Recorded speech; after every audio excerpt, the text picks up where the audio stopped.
mon singe. C'est un plat qui se mange sans sauce.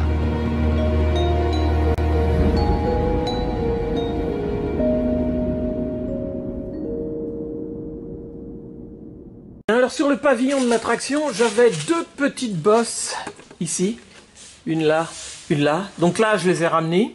Donc je vais vous montrer comment j'ai fait. Pour la première que j'ai vue qui est ici, évidemment, ça tombait pile poil sur une doublure à ce niveau-là.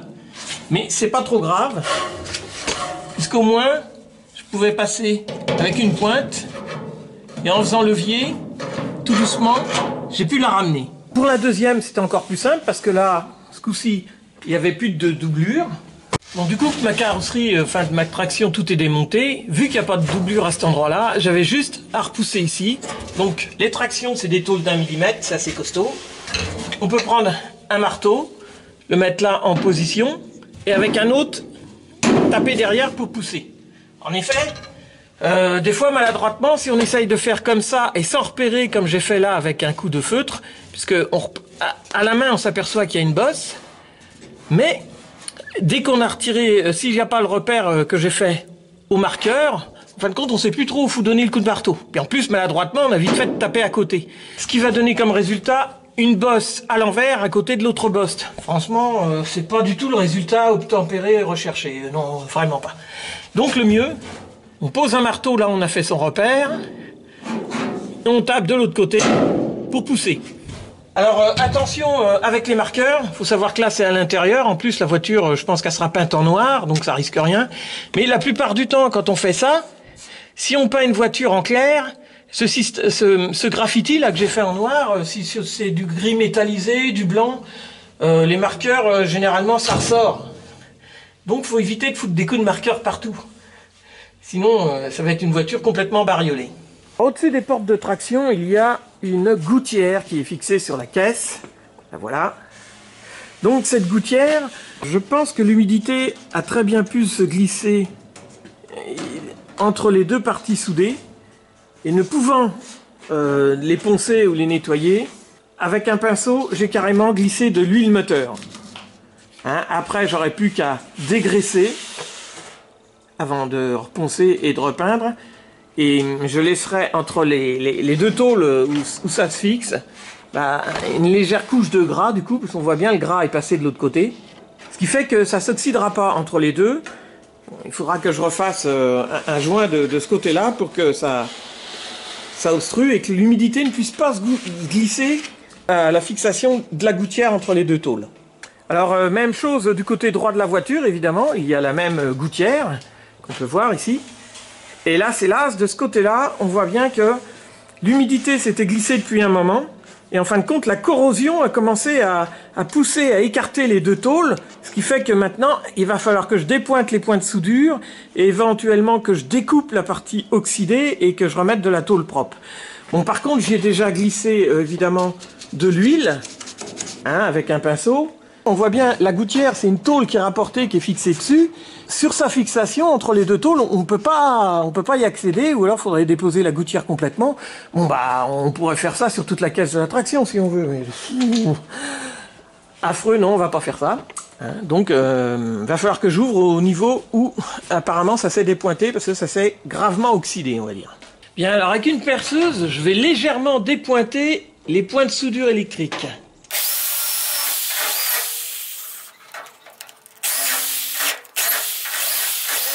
Bien alors, normalement il existe des forêts à dépointer, bon là tout de suite j'en ai pas sous la main. Donc j'ai prépercé mes trous de soudure avec un forêt standard. Et là j'en ai réinfuté un peu plat pour pouvoir agrandir les trous où la soudure s'est installée.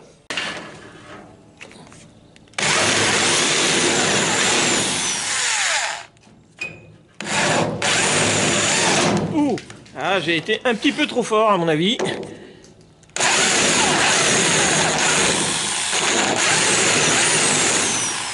Bon, maintenant avec un tournevis, je vais faire levier pour voir un peu l'ampleur des dégâts. Bon, bah là, on voit bien... Ah, c'est sûr, hein, y a de l'oxyde qui s'est installé là. Hein. Saloperie. Même des endroits, la gouttière et plus de tôle. Alors, c'est la fête, quoi. Génial. Voilà, là, ça se dépointe.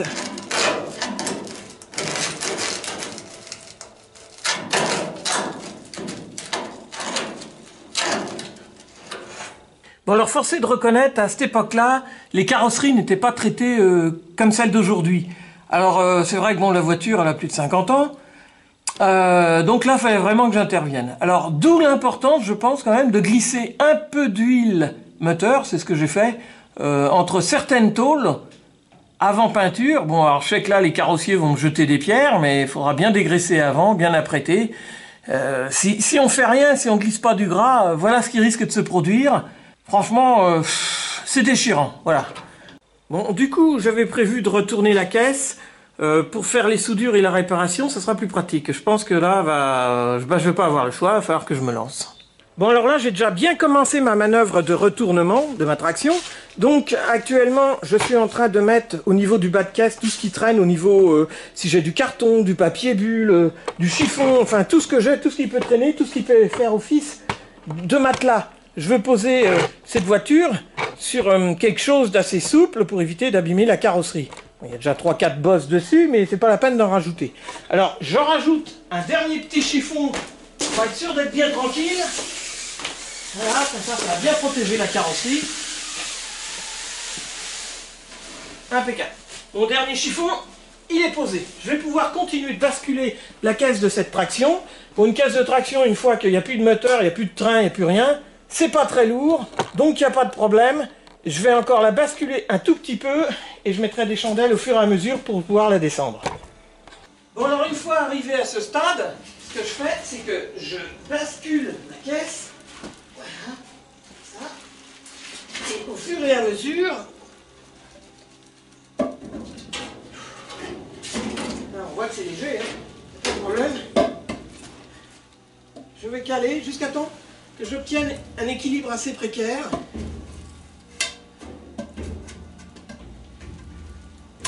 Voilà, comme ici. Du coup, le plus prudemment possible, je reviens de l'autre côté. Voilà, je force ce polystyrène. Là. J'attrape la caisse que je vais poser délicatement sur le morceau de polystyrène.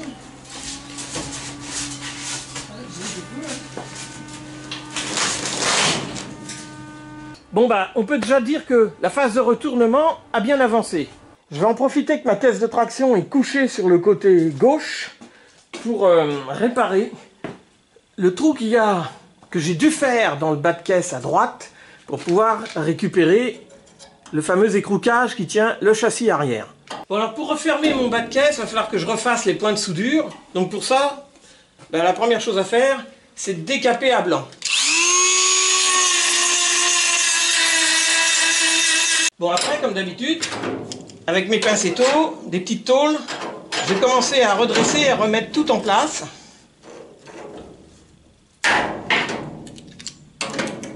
Pour tout aplanir, tout remettre droit, quoi.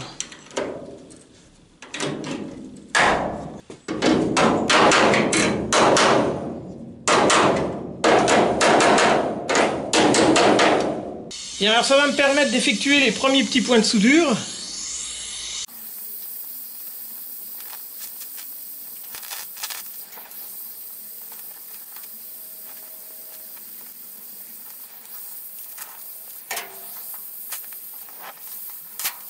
Bon alors pour cette partie-là du bas de caisse, comme en dépointant, j'ai fait des trous de part en part, hein, à des endroits donnés. C'est pas vraiment le but que je cherchais à faire. Je vais donc utiliser des vis. Ça va me permettre de maintenir le bas de caisse à certains endroits pendant que je vais souder. Voilà, à ces endroits-là, au moins, je suis sûr qu'il retombera exactement comme à l'origine, parce que c'est là où j'avais percé les points de soudure. Voilà. Ça va me maintenir le bas de caisse pour les autres soudures. Bon, j'y rajoute des pincettos qui vont maintenir les points où il y a à souder. Voilà, comme d'habitude, après, on va marquer 3-4 points.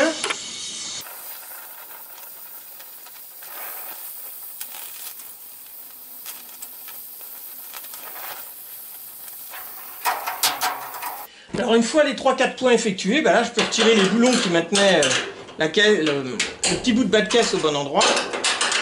Voilà, ils ont bien maintenu le bas de caisse où je voulais. Impeccable. Bien ensuite, à l'ouverture de ce bas de caisse, que je viens de refixer sur les bords ici, je m'aperçois qu'évidemment, quand c'est comme ça, on ne fait pas d'omelette sans casser des œufs. J'ai apporté moi-même des déformations à ces endroits-là. Bon, c'est pas trop grave parce que c'est sous l'aile, c'est-à-dire que ça ne se voit pas. Mais quand même, il va falloir que je rectifie un petit peu le tir, parce que là, quand même, ça fait une sacrée déformation. Alors, dans le cas présent, là où j'ai quand même un petit peu de chance, c'est que je vais pouvoir, à l'aide de levier, je vais atteindre l'intérieur du bas de caisse par l'intérieur de la voiture, ce qui va me permettre de redresser ça avec des leviers. Bon alors, pour cela, je me glisse à l'intérieur de la voiture, je prends un super levier, je le mets à l'intérieur, voilà. Et de là, on voit bien, je peux appliquer une pression de l'intérieur, histoire de ramener le bas de caisse à sa place. Voilà.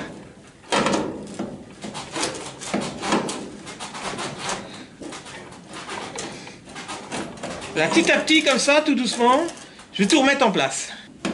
Bon, voilà, à force d'exercer les pressions, voilà, c'est pas mal revenu. Ils sont bord à bord. Il va falloir que je refasse la soudure ici.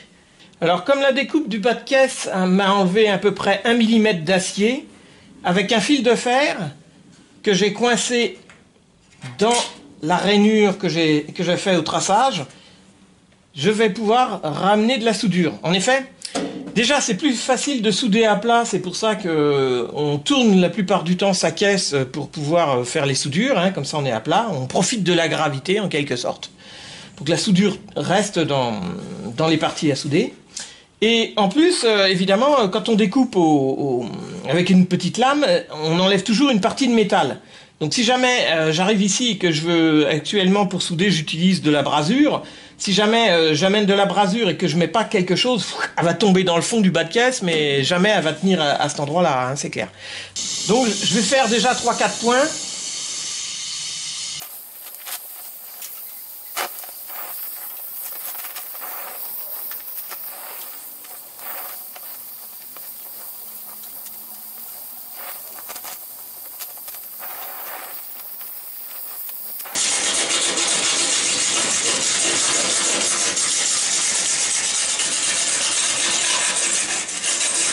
Voilà, une fois quelques soudures effectuées, je mets tout de suite un coup de brosse pour voir ce que ça donne. Il va falloir que je meule un petit peu. Là c'est pareil, je vais rajouter un petit bout de métal et faire un petit point pour boucher le trou du bas de caisse derrière, le trou d'une ancienne soudure d'ailleurs.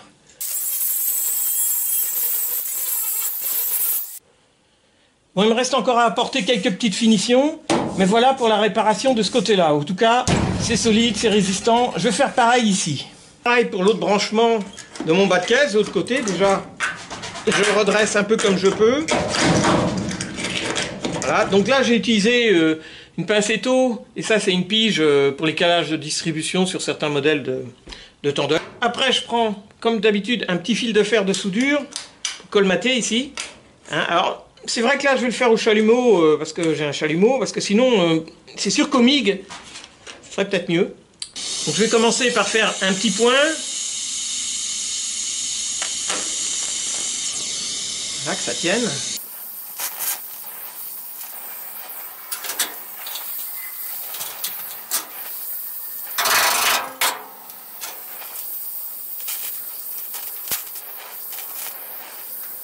Bon là j'ai mis 2-3 petits points déjà. Je vais rajouter...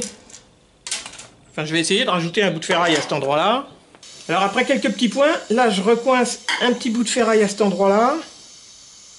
Voilà. Je vais légèrement chauffer pour qu'il prenne bien sa place.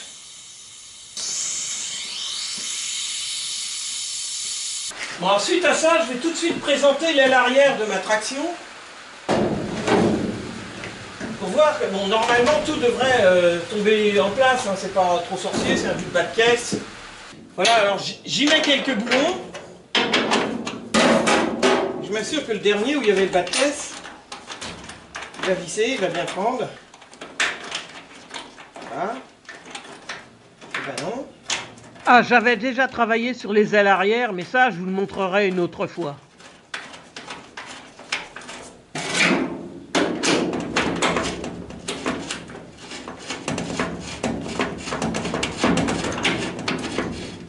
Voilà, donc au niveau du bas de caisse, là c'est bon, j'arrive à visser mon aile et tout, c'est impeccable. Alors le bas de caisse gauche derrière étant réparé, enfin à peu près, j'ai un petit souci évidemment, un classique sur les tractions, c'est qu'au niveau du bas de caisse à l'avant, à gauche toujours, j'ai l'écrouquage qui fixe l'aile avant, il y a eu un gros problème. Il va falloir que je referme cette plaie, et puis que c'est vrai que tout ça c'est des tôles doublées, mais malgré tout, bon ici j'ai comme une petite bosse qui rentre à l'intérieur. Donc de l'intérieur de la voiture, il a fallu que je fasse un calage avec un cric, un trou pour que j'ai... Voilà, c'était un ancien piquet de tente, d'un jouet je crois même, qui me permet de repousser le bas de caisse de l'autre côté. Maintenant je vais pouvoir le refermer. Pour commencer, je vais commencer par essayer de raplanir ça grâce à l'écrouquage. C'est-à-dire que je mets une rondelle comme ça, sur une tige filetée. Hop, je serre l'écrou. Et voilà. Déjà, ça rattrape un peu la carrosserie.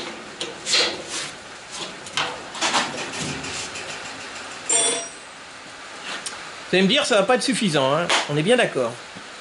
Bon alors, grâce au trou que j'ai fait à l'intérieur, plus une pointe en fer comme celle-là et un marteau, j'ai déjà ramené une partie de la bosse ici, c'était vraiment parti vers l'intérieur, hein, pour des coupures. Donc maintenant, il faut que je fasse pareil de l'autre côté. Alors tout ça, évidemment, c'est parce qu'il a fallu que je change l'écrouquage, parce que la vis était cachée dedans. Donc il faut bien penser, hein, ça va être un jeu de patience. Le tout, c'est de trouver exactement où arrive la pointe. Et de donner le bon coup de marteau, évidemment.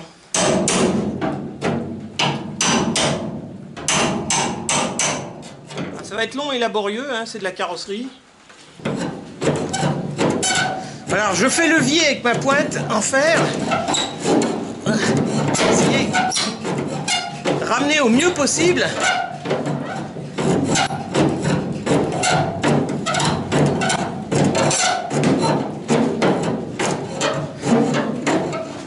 Maintenant, pour fermer la plaie de ce bas de caisse, comme d'habitude, je vais y apporter un petit fil de fer. C'est du fil de fer, c'est de l'apport de soudure, mais métal. Et je vais souder par contre avec de la brasure. Voilà. Je vais essayer de bien l'incorporer dedans. Donc pour fermer la plaie, j'y ai apporté un fil de fer, donc j'ai dû le refaire, hein, il est tellement incorporé dedans qu'il est rentré dans la voiture. Donc là, je vais apporter un point. Des brox. Donc là, je remets un point de brasure. La plaie étant soudée, tout de suite, je mets un coup de brosse.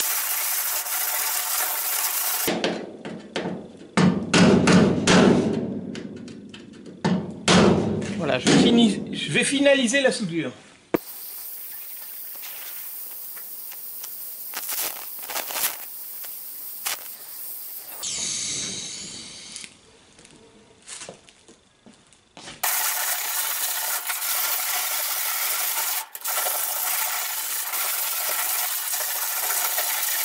Une fois la soudure effectuée, faut meuler un petit peu les débordements.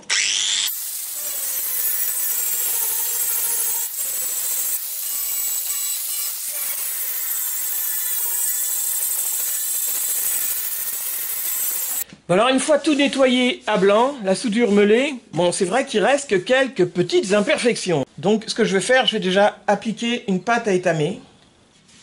Donc pour ça, évidemment, il fallait que la surface soit bien propre, hein. Là, je pense que je vais bien brosser. Alors une fois ma pâte à étamer appliquée, je vais la chauffer un peu, vraiment avec une flamme qui lèche en fin de compte, hein. Je dois juste chauffer tout l'ensemble pour fondre la pâte à étamer sur ma partie métallique. Donc il faut que je chauffe tout.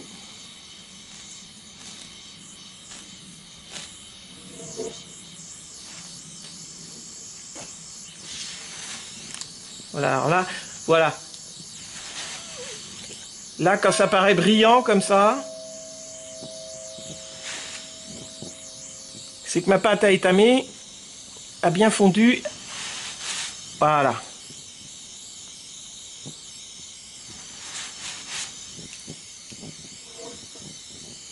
sur les parties que j'ai à étamer, surtout ici. Bon, du coup, que j'ai commencé à étamer avec un étain liquide, je vais pouvoir maintenant... Alors, je chauffe ma pièce métallique un petit peu, et aux endroits un peu creusés, je vais essayer de faire prendre de l'étain. C'est pas facile. C'est vrai que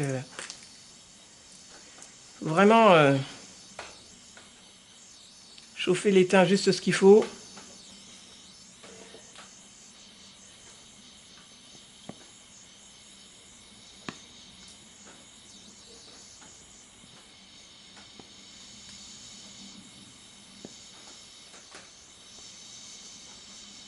Et encore, j'ai de la chance, la caisse est couchée et je profite de l'attraction terrestre parce que elle serait debout, elle serait plus dure encore. Alors j'ai volé une spatule à la cuisine parce que l'avantage c'est qu'une spatule qui a déjà servi à la cuisine, elle a eu du beurre, de l'huile, donc elle est grasse. Donc cette spatule va me permettre d'étaler mon étain. Et comme elle est grasse,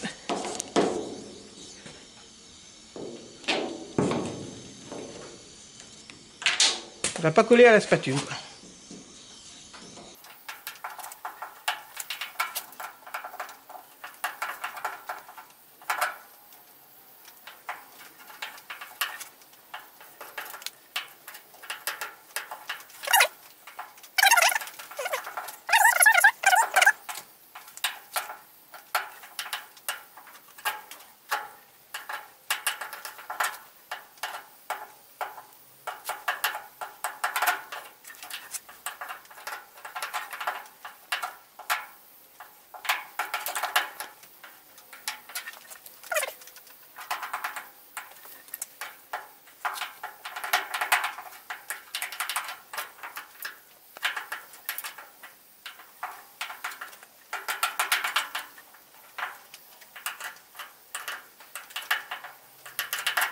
Alors, même chose à l'arrière, là j'avais des petits défauts, donc j'ai mis de la pâte à étamer, donc une espèce de pâte liquide.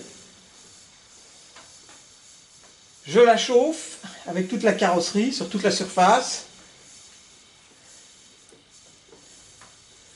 Voilà, cette pâte va faire empreinte et va permettre... Alors là, je n'ai pas assez chauffé, voilà, parce que ça, c'est pas brillant. Que ce soit brillant.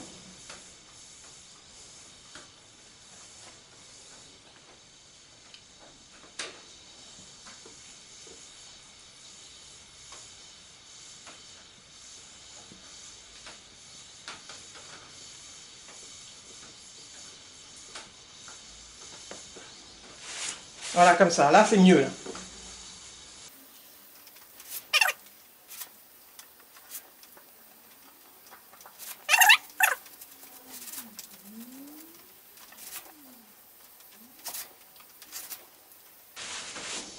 Voilà, quand la pâte est brillante comme ça va prendre. Alors, une fois que ma pâte brillante est installée, je vais essayer. Alors, là, c'est plus délicat. Il faut installer de l'étain. Donc, il faut que la pièce soit chaude.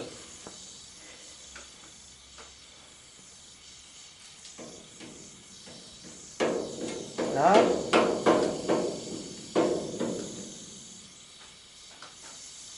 Et là, c'est vrai que c'est pas évident. Du tout, même. Il y a un coup à prendre que je n'ai pas encore.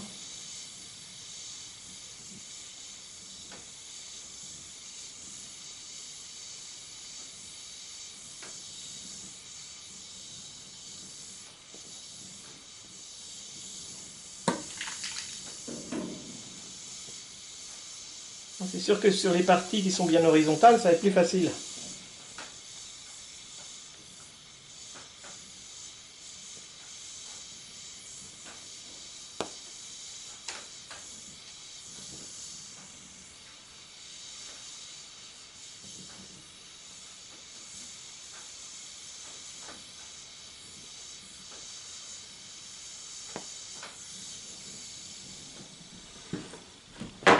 Alors, il est clair que la spatule en bois ne retournera pas en cuisine. Hein.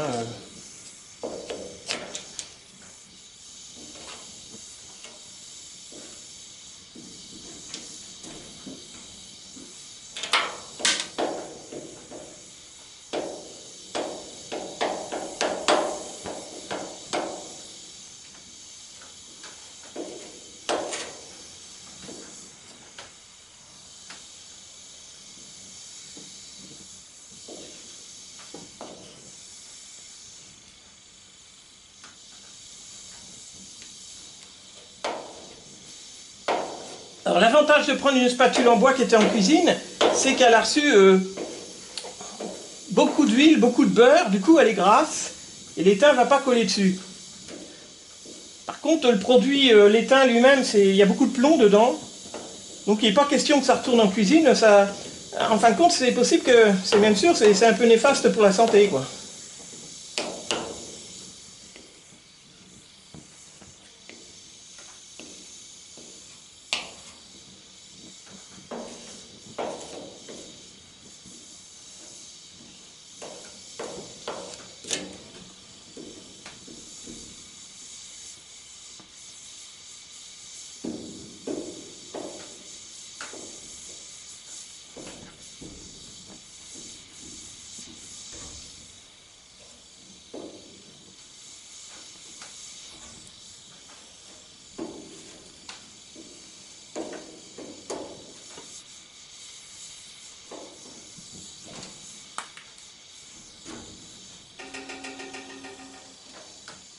Bon bah cela étant fait, je prends avec du papier 40, une ponceuse vibrante,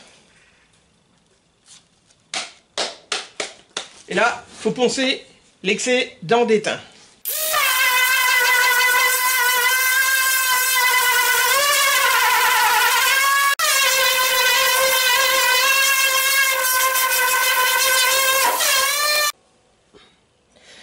Voilà, alors là, j'ai retiré une bonne partie de l'excédent d'étain.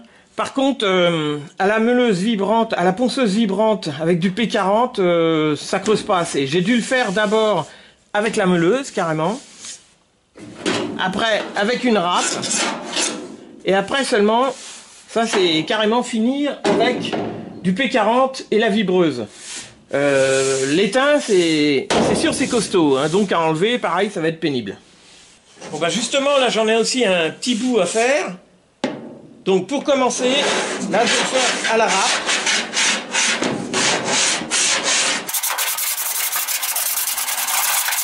Et une fois seulement bien passé à la râpe, je prends la vibreuse avec du P40.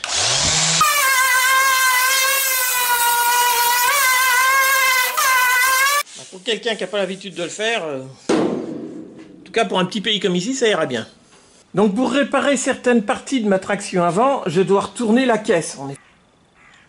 Bon, la toiture devrait normalement pouvoir supporter le restant de la caisse. Il faut savoir quand même qu'au niveau des bas de caisse, de tout ce qui est plancher inférieur, c'est quand même la partie la plus lourde de la voiture. Donc je vais positionner la toiture sur des protections de pare-brise. Bien alors là, je vais m'aider d'un tire fort, hein, parce que il y a quand même du poids. Alors tout doucement.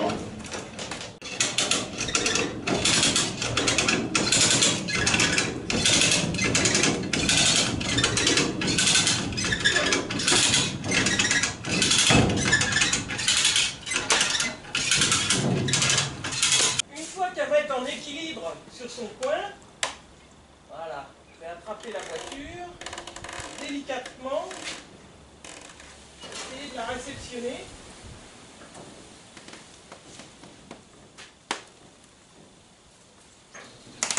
Voilà, c'est pas spécialement lourd, mais c'est quand même encombrant, quoi.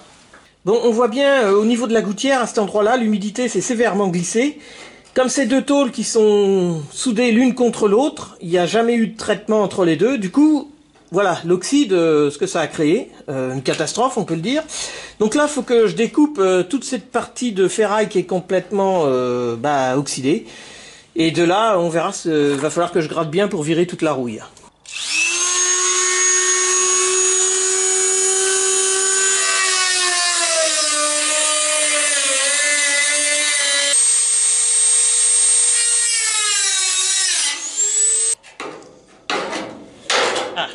on voit bien à quel point c'était pourri, quoi. Donc là, on voit bien, entre les deux tôles, ça s'est sévèrement oxydé.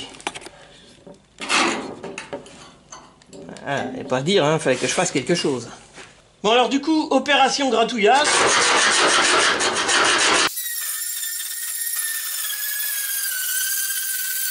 Bien alors, c'est pour ça que toutes ces jonctions de carrosserie, moi je leur glisse de l'huile moteur la plupart du temps.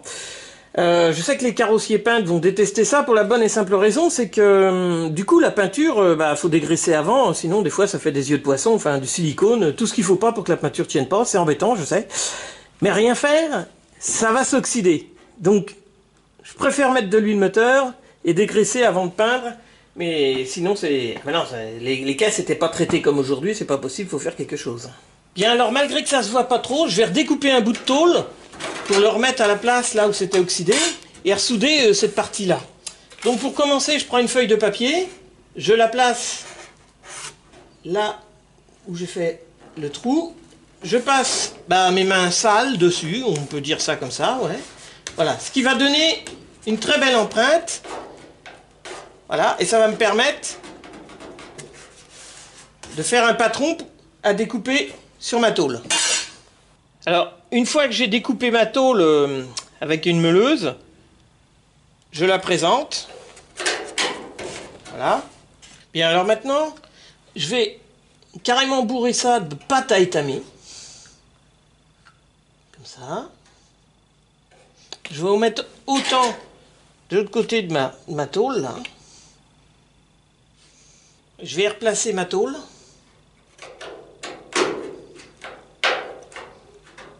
Qui s'incruste bien. On va mettre de la pâte à étamer dessus.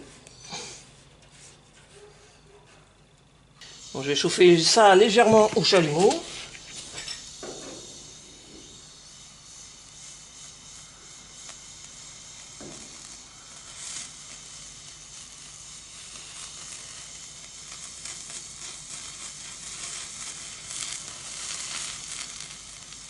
Bon en fin de compte, j'ai réussi à l'étamer, ce qui est pas plus mal, puisque comme ça, la partie de dessous de la tôle est noyée dans l'étain. Franchement, à cet endroit-là, ça devrait plus s'oxyder. Bien, alors pour réparer la gouttière de cette traction, alors pour commencer, j'ai dû la mettre sur le toit. Une fois tout ça fait, j'ai dû découper la partie de tôle qui était oxydée à cet endroit-là. On voit bien, hein, c'était vraiment rouillé. Donc, j'ai refait une petite tôle que j'ai replacée ici. J'ai dû la badigeonner avec de l'étain en pâte. Après, je l'ai noyé dans une barre d'étain. Voilà, donc une fois meulé, reponcé, je pense que ce coup-ci, la réparation est faite impeccable. Alors, quant au bas de caisse arrière gauche, côté chauffeur, c'est vrai qu'il y avait un petit souci. On va dire que c'était légèrement pourri. Donc, va falloir que je découpe pour récupérer toute la tôle propre et mettre une nouvelle tôle pour faire le bas de caisse.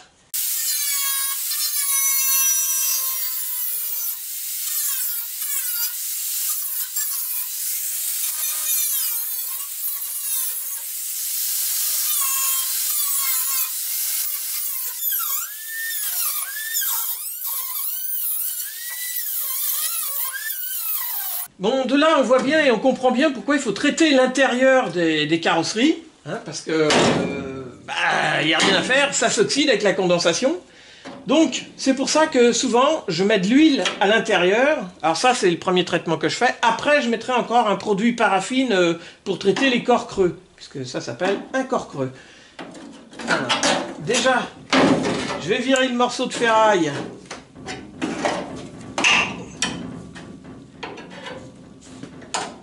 Voilà, donc on voit bien, bon, ça s'oxyde un peu au fond, hein, c'est sûr.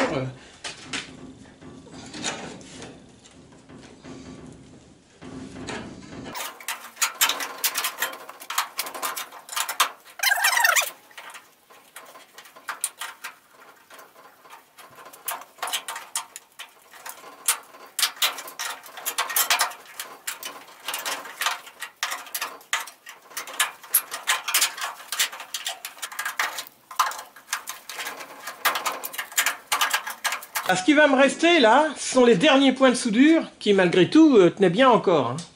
Bon évidemment, un coup de marteau, un coup de burin, c'est presque inévitable dans l'automobile.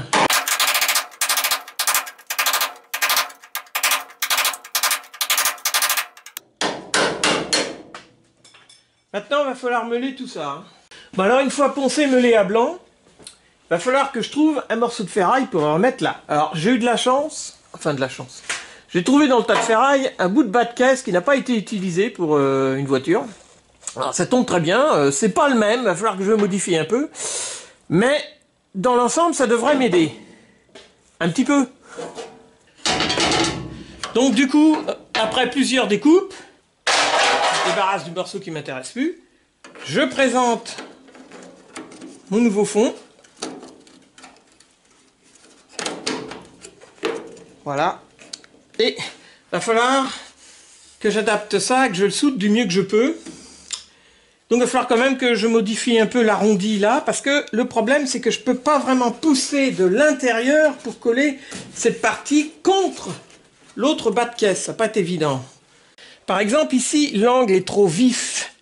C'est-à-dire que ça tourne de trop ici. Il faut que ça... Alors je coince mon morceau de bas de caisse avec des pincettos. Et maintenant qu'il est sur place, je vais essayer d'amoindrir cet angle. Voilà. Juste en faisant ça. Hein. Donc je place en fin de compte le bas de caisse presque en place, mais je modifie sa forme.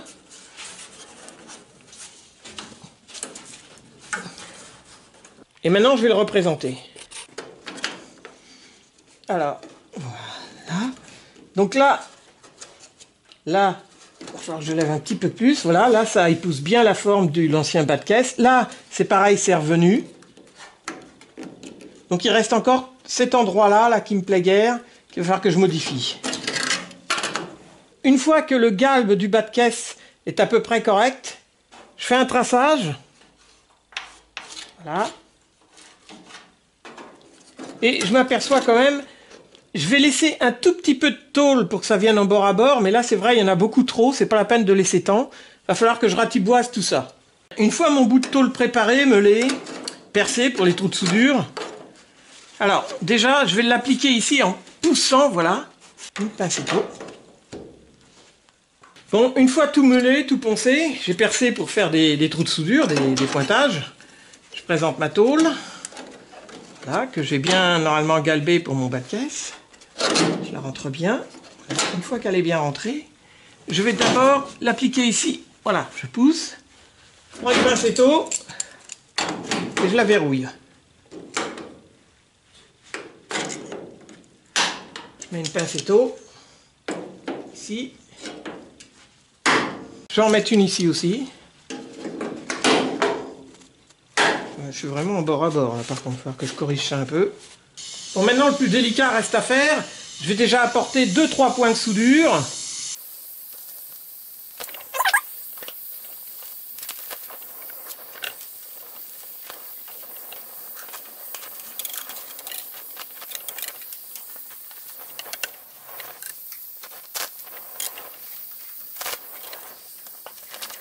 Bon, maintenant je vais essayer de couvrir. Alors, je finirai par les points. Pour l'instant, les points, c'est la pincetto qui tient, donc ça risque rien. Le plus dur, le plus délicat, ça va être là. Hein. Bon, alors là, il me reste plus qu'un dernier petit point de soudure à faire ici. Alors, je vais vous montrer. Donc d'abord, avec le chalumeau, je chauffe bien le centre, puisque c'est là où est l'ancienne tôle de la traction, et puis surtout la plus épaisse, il y a 2 doublures, pour que ça soit très chaud. Une fois que c'est très chaud, que c'est au rouge, j'amène mon brox, ma brasure. Voilà, je comble le trou. Et ça va souder tout l'ensemble des 2 tôles ensemble, voilà.